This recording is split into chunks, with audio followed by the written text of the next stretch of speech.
They say love is like art, beautiful, layered, fragile. I used to believe that. I used to believe a lot of things. My name's Jake, and if you'd asked me a year ago, I would have told you my life was a masterpiece. I had a wife most men would envy. Emily, the kind of woman who could command a room with nothing more than a glance. She owned a small but successful art gallery in New York City, filled with pretentious people sipping wine and pretending they understood brushstrokes and color palettes. I never cared much for that world. I preferred the quiet, the steady rhythm of restoration, the patient peeling back of time's decay to reveal something pure beneath. That was my job, restoring what was broken. Funny how I never realized I'd need that skill for my own life. Emily and I had been married for 7 years. They say the 7-year itch is a thing, but I never felt it. We weren't the couple who fought over petty things. Our marriage was more like a quiet museum. Polished floors, curated memories, everything in its right place. Or so I thought. It started with an invitation. Emily was hosting a private exhibit at her gallery, Unveiled Truths, she called it. A collection of provocative, boundary-pushing pieces from up-and-coming artists.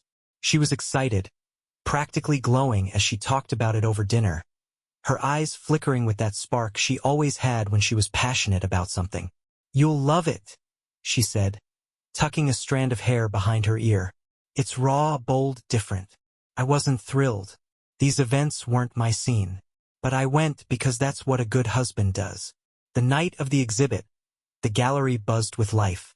People dressed in black, sipping overpriced wine, whispering about depth and emotional resonance, like any of it mattered. I wandered, half listening to conversations, until one piece stopped me cold. It wasn't just the painting itself.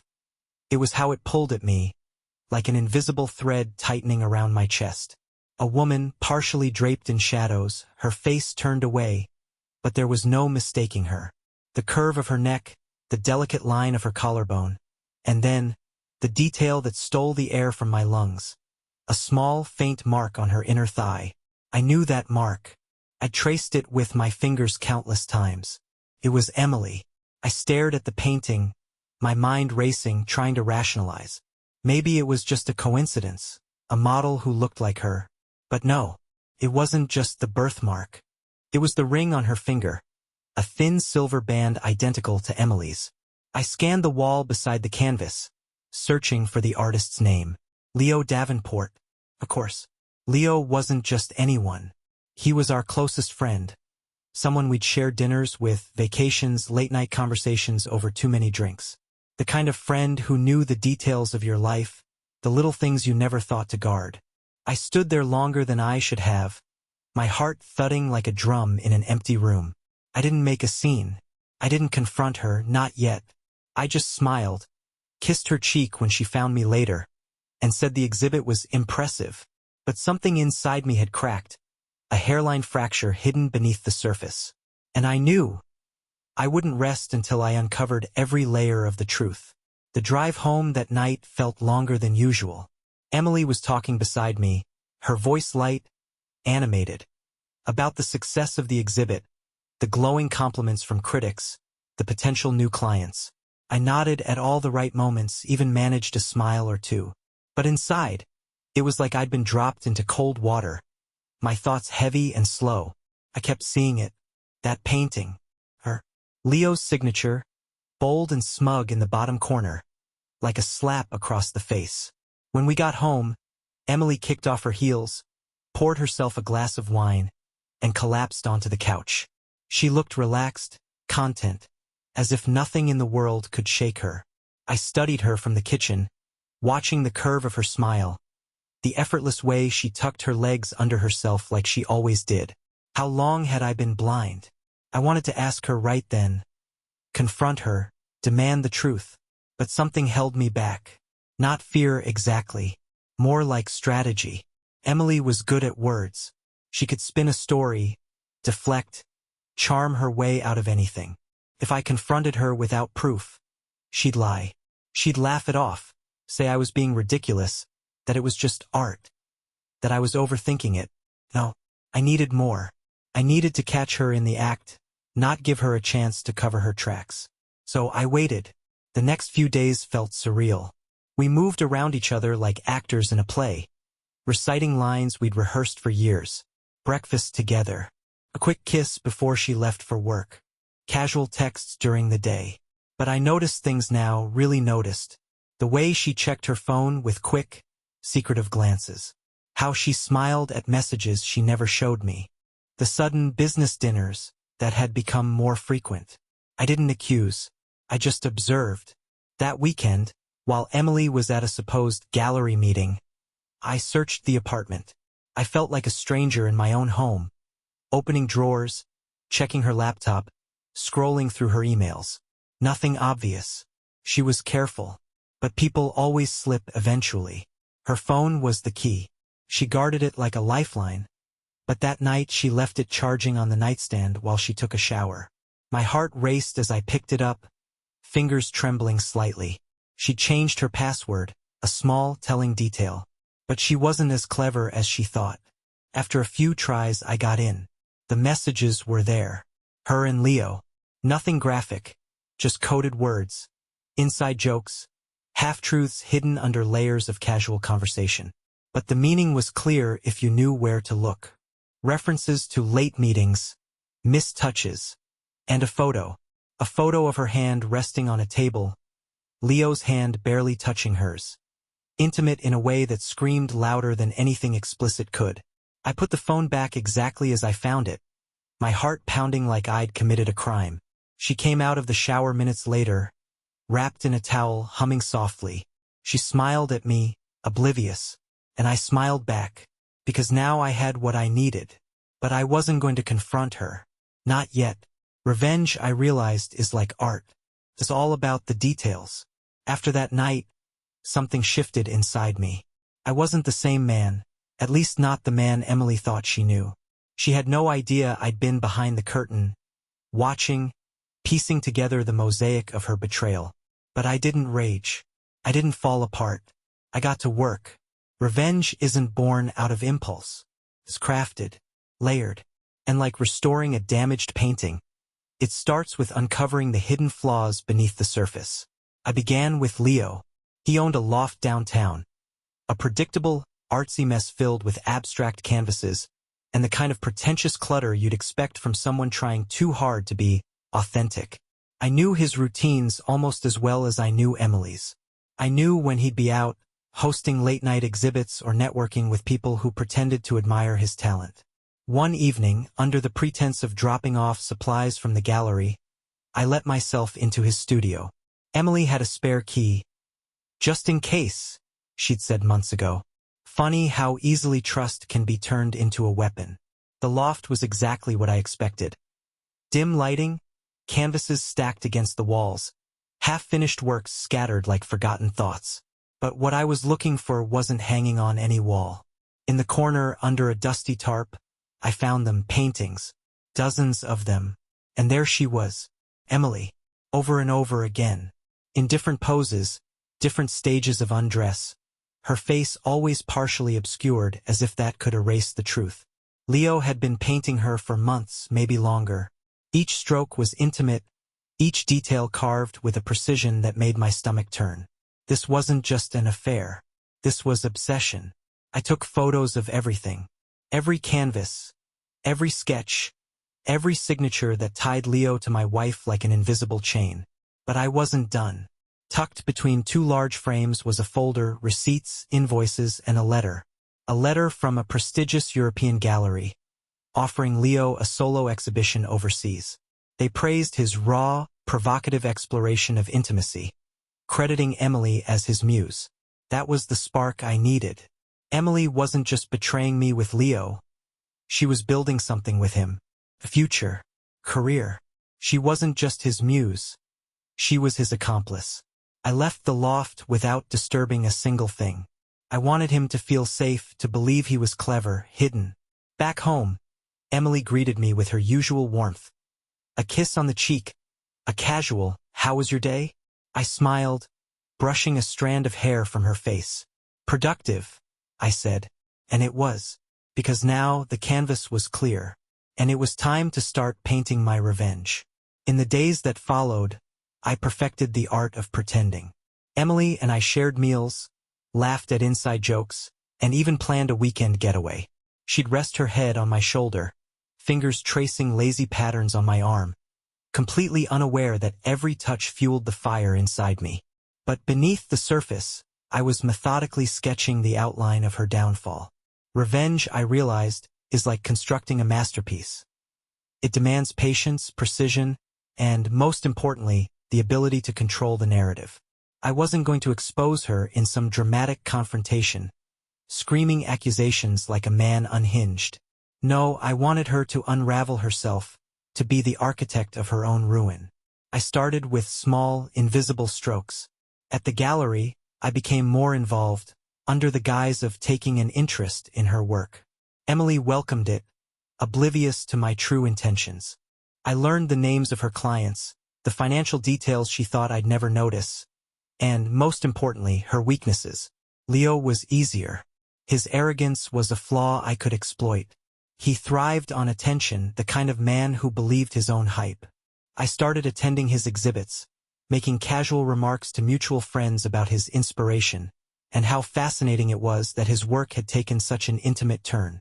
Rumors are like brushstrokes. One alone means nothing, but layered together, they create a picture. Meanwhile, Emily grew bolder. She thought she was untouchable. Late nights at the gallery, sudden work trips, texts she'd send from the bathroom, thinking I was asleep. But I wasn't asleep. I was watching, waiting, planning. The turning point came one evening when Emily left her laptop open in the living room. She was in the shower, and her email notifications kept popping up. I didn't even have to snoop, her carelessness laid everything bare. There it was. An email from Leo. I can't wait until it's just us. This charade is exhausting.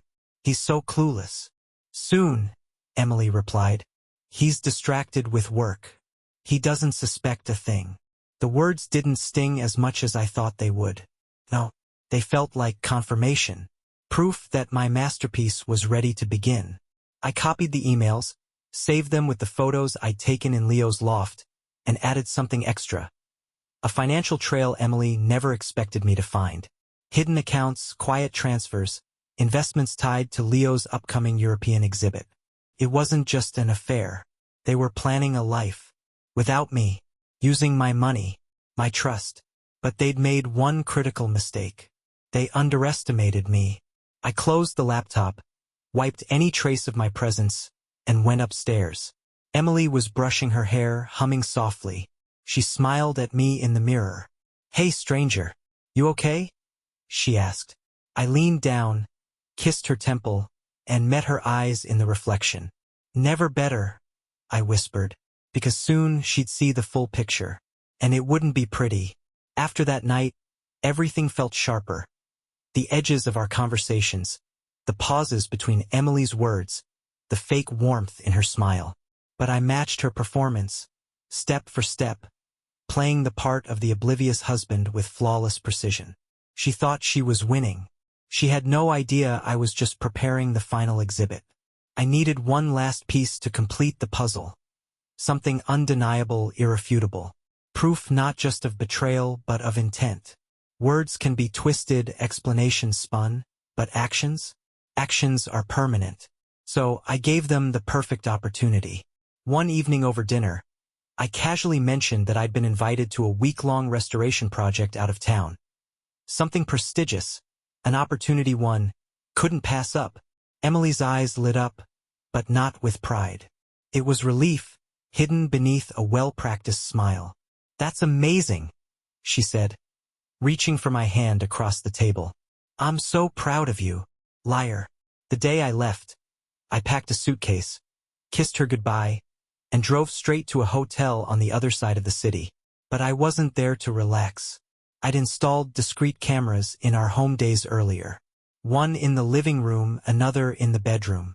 She'd never suspect it. I was the one who'd set up the Wi-Fi, handled the tech. She trusted me to be blind. But I saw everything. It didn't take long. Less than 48 hours after I left, Leo was in my house, sitting on my couch. drinking from my glass, moving through my life like I was already gone. I watched it all unfold from my hotel room. Every careless laugh, every whispered lie. They talked about me like I was some distant memory, a problem that would soon solve itself. "He's too naive to ever figure it out," Leo said, his voice dripping with smugness. "Not for much longer," Emily replied, laughing softly. "Once his project is done, I'll tell him. It'll be easier when we're already set up here. Set up here. In my home." That was the final brushstroke. The last detail. I downloaded the footage, organized the emails, the financial records, the photos, everything. A digital masterpiece of deceit, ready to be unveiled. But I wasn't sending it to Emily. Not yet. No, this needed an audience. I created an anonymous email account and scheduled messages to be sent to her professional contacts, the gallery board, her family, and, of course, Leo's art network. Every person who mattered to them. Attached was a video file titled, "The Real Exhibit." The night before the emails were set to go out, I went home. Walked through the door like nothing had changed. Emily greeted me with open arms, kissed me like she'd missed me. "How was the trip?" she asked, her eyes bright with feigned affection. I smiled, leaning in close enough to feel her breath on my face. "Eye-opening," I whispered, and for the first time she looked unsure. Just a flicker, but it was enough. Because tomorrow her perfect little world would shatter, and I'd be there to watch it fall. The morning after I returned felt electric, charged with the anticipation of what was about to unfold. Emily was her usual self, effortlessly charming, completely unaware that the ground beneath her was about to collapse. She hummed softly as she brewed coffee, wearing the robe I'd bought her last Christmas, the one she probably slipped into after entertaining Leo in our bed. I sat at the kitchen table, watching her pour coffee into my mug, smiling like nothing was wrong, like she hadn't turned our marriage into a carefully staged lie. She placed the cup in front of me, her fingers brushing mine. "Big plans today?" she asked casually, sipping from her own mug. I almost laughed. If only she knew. "Just catching up on some things," I replied smoothly. "Might stop by the gallery later." A brief flicker crossed her face. Gone in an instant, but I caught it. She was calculating, wondering if Leo would be there, if they needed to adjust their little schedule. I left the house around 10 a.m., pretending to head to the office. Instead, I parked a few blocks away and waited. My phone was set to send the scheduled emails at exactly noon. A digital grenade with a pull pin ticking away. At 11:45, I couldn't help myself. I drove to the gallery. I wanted to see it happen. From my car across the street, I watched Emily through the glass windows. Her posture relaxed as she greeted clients, laughing, talking, thriving in the world she'd built on deceit. Then noon struck. It was subtle at first, her checking her phone, her smile faltering slightly. She glanced around, probably thinking she could process it privately. But then the second wave hit. Her colleagues' phones buzzing, curious glances exchanged, whispers spreading like wildfire. I saw the exact moment she realized something was wrong. Her face drained of color, the mask slipping. She darted into the back office, out of view. But I didn't need to see what was happening inside to know. The footage I'd sent was more than just damning, it was surgical. Every word, every touch, every lie, laid bare in crystal clarity. Emails followed the video, detailing their financial fraud, the hidden accounts, the gallery funds she'd reallocated to support Leo's career abroad. By 12:30, people were leaving the gallery, their polite smiles replaced with disgust and disbelief. I didn't go inside. I just watched. Around 1 p.m., Leo arrived, oblivious. He strutted in with that arrogant swagger, likely expecting Emily's warm embrace. But the scene he walked into wasn't part of his fantasy. 15 minutes later, he stormed out, red-faced, shouting into his phone. Emily followed, tears streaking her face, trying to pull him back, but he shoved her hand away, his anger loud enough to hear even from across the street. I sat there, calm, sipping the coffee I'd brought with me. My version of applause for the masterpiece I'd created. They thought they'd written me out of the story. but I was the one holding the pen all along. That night, the house was unnervingly quiet. Emily came home hours after the gallery spectacle, her face a canvas smeared with desperation, mascara streaks like brushstrokes of a life unraveling. She stood in the doorway, clutching her purse like it was the last thing tethering her to reality. I was sitting in the living room, exactly where I wanted to be when she walked in. A glass of whiskey in my hand, calm, collected, as if nothing extraordinary had happened. She didn't speak at first, just stood there, her eyes wide with disbelief, searching my face for any sign of the man she thought she still knew. But that man was long gone. Finally, she broke the silence. "What did you do?" Her voice was shaky, brittle, a far cry from the confident, polished tone she used to charm everyone else. I took a slow sip, letting the moment stretch out, savoring the taste of control. "I just shared your art," I said quietly. "I thought the world deserved to see your masterpiece." Her face crumpled, a mixture of rage and panic twisting her features. She dropped her purse on the floor and rushed toward me, her footsteps frantic against the hardwood. "You ruined everything," she screamed, her voice echoing through the house. "The gallery, my career. You destroyed me." I stood up slowly, setting the glass down with deliberate care. I could see it in her eyes, the realization dawning that she'd never really known me. She thought I was the quiet, predictable husband, safe, forgiving, but she'd mistaken kindness for weakness. I stepped closer, my voice low but sharp. "No, Emily. You destroyed everything.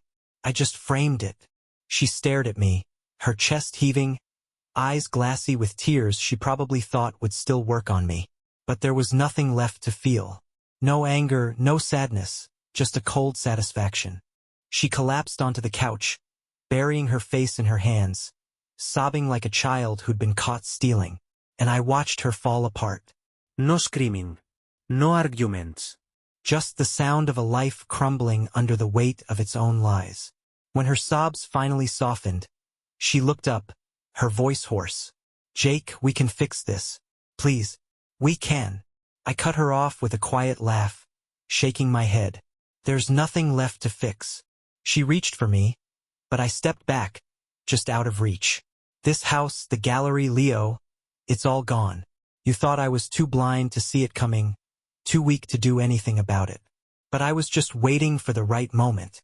She stared, speechless, realizing the depth of what I'd done. I grabbed my coat, heading for the door.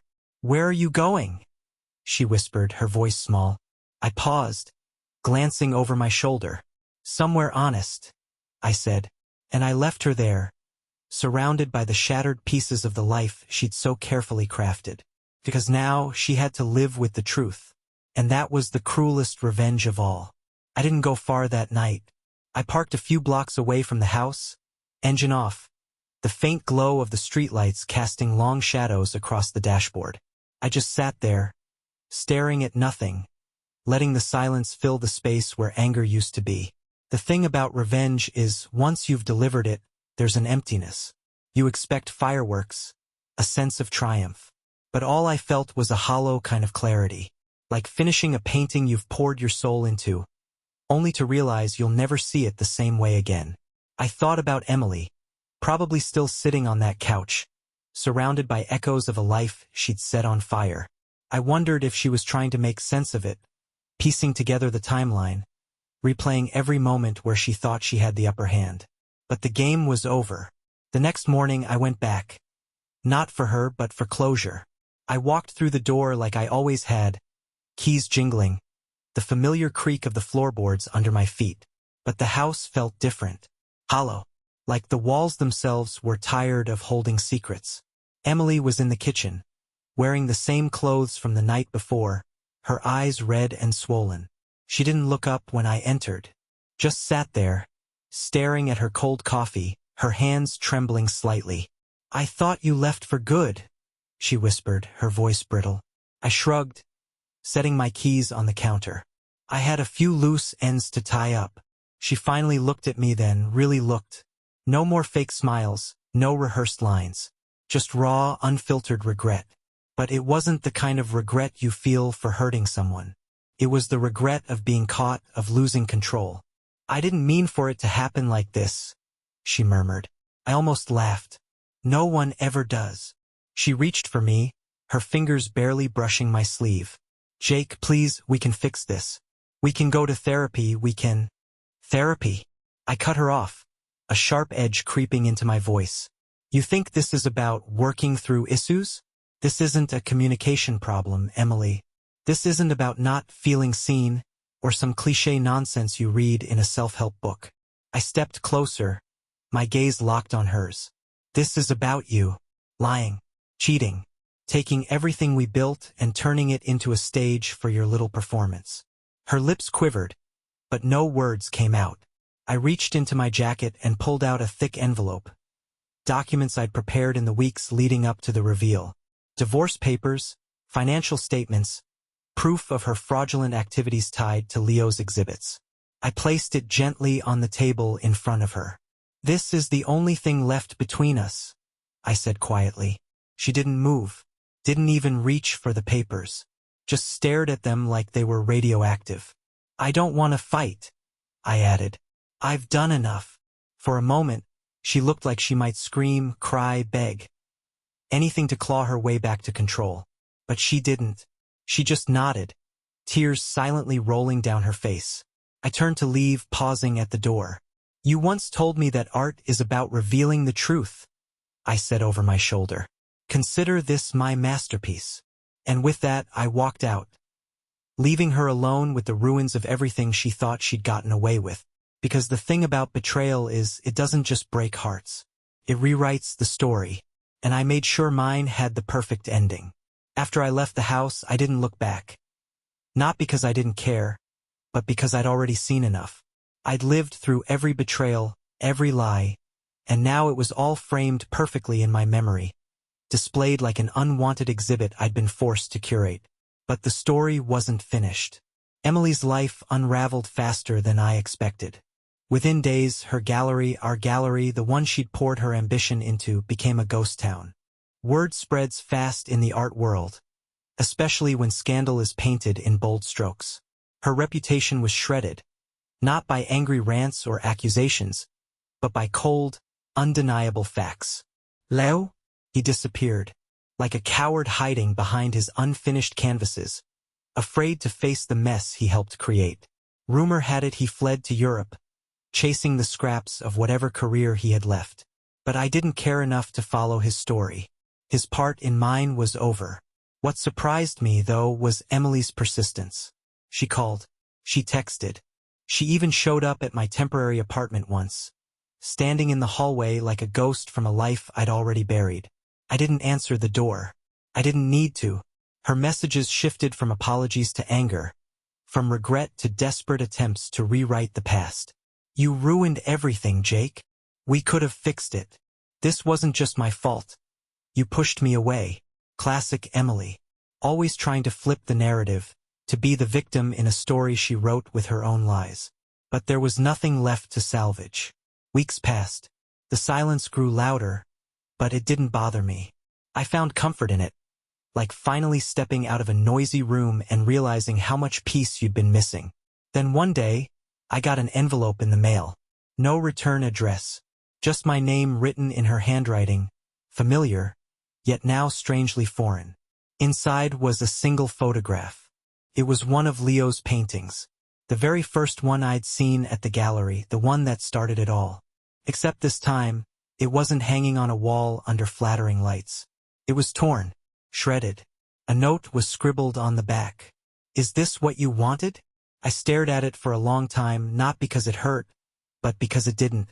It was just paper and paint, like their affair had been. Fragile, temporary, easy to destroy. I crumpled the photo and tossed it in the trash. No ceremony. No second thoughts. Because this wasn't about what I wanted. It was about what I'd already done. I didn't ruin Emily. She did that all on her own.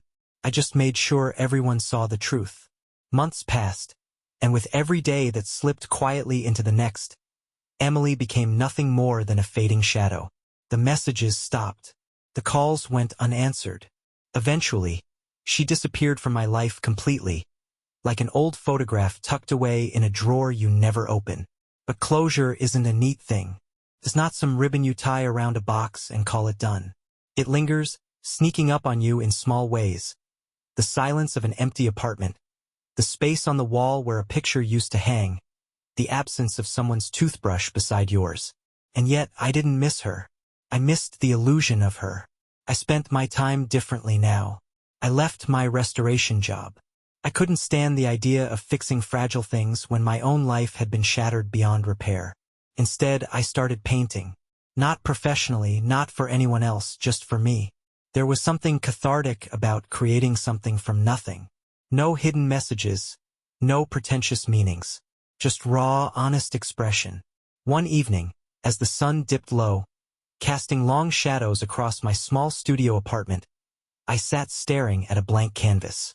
The room smelled faintly of paint thinner and dust, quiet except for the soft scratch of my pencil sketching faint outlines.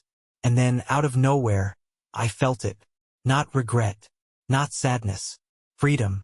I realized I'd been holding on not to Emily, but to the story, to the betrayal, to the anger that had been both my poison and my fuel. But that story was over. I had written the final chapter. There was nothing left to say, nothing left to prove. So I painted. Not her face. Not Leo's smug grin. Painted me. Not literally, a self-portrait would have been too easy. No, I painted what was left after the dust settled. A dark canvas with streaks of red and gray, splashes of white cutting through like fractures in stone. When I finished, I stepped back, wiping the sweat from my brow, staring at the chaotic mess I'd created. It wasn't beautiful. It wasn't perfect. But it was honest. Months later, I found out through a mutual acquaintance. One of those people you don't talk to often, but who always seems to know everything. That Emily had left the city. The gallery was gone, sold off to cover debts. Leo's career had tanked, his name buried under scandal and whispers of fraud. It didn't bring me joy. It didn't bring me pain. It just was. A footnote in a story I no longer needed to read. The last thing I did, the true final brushstroke, was simple. I burned the painting, not out of rage, not as a symbol of destruction, but because sometimes letting go isn't about keeping reminders. It's about clearing space. The flames licked at the edges, devouring the colors, turning them to ash. I watched until there was nothing left but embers and smoke. And when it was done, I opened the window, letting the cool breeze carry the last traces of it away. Because that's what betrayal is.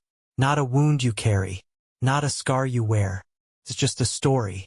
And eventually you stop reading. After burning the painting, the apartment felt emptier than usual. Not physically, just lighter. Like I'd finally exhaled after holding my breath for too long. No more Emily. No more Leo. No more weight. I stood by the open window, watching the last wisps of smoke curl into the night sky. Funny how something that once felt so heavy could vanish so easily. I didn't feel victorious. I felt finished. And sometimes that's enough.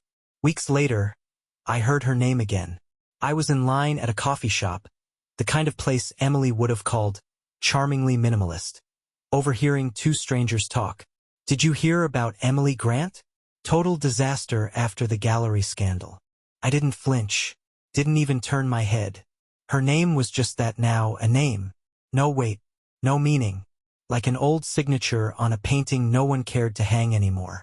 I paid for my coffee and walked out, not thinking of her for the rest of the day. One evening, I passed by a gallery window downtown. The lights inside cast reflections onto the glass. People sipping wine, admiring art, pretending to understand it. For a brief second, I thought I saw her.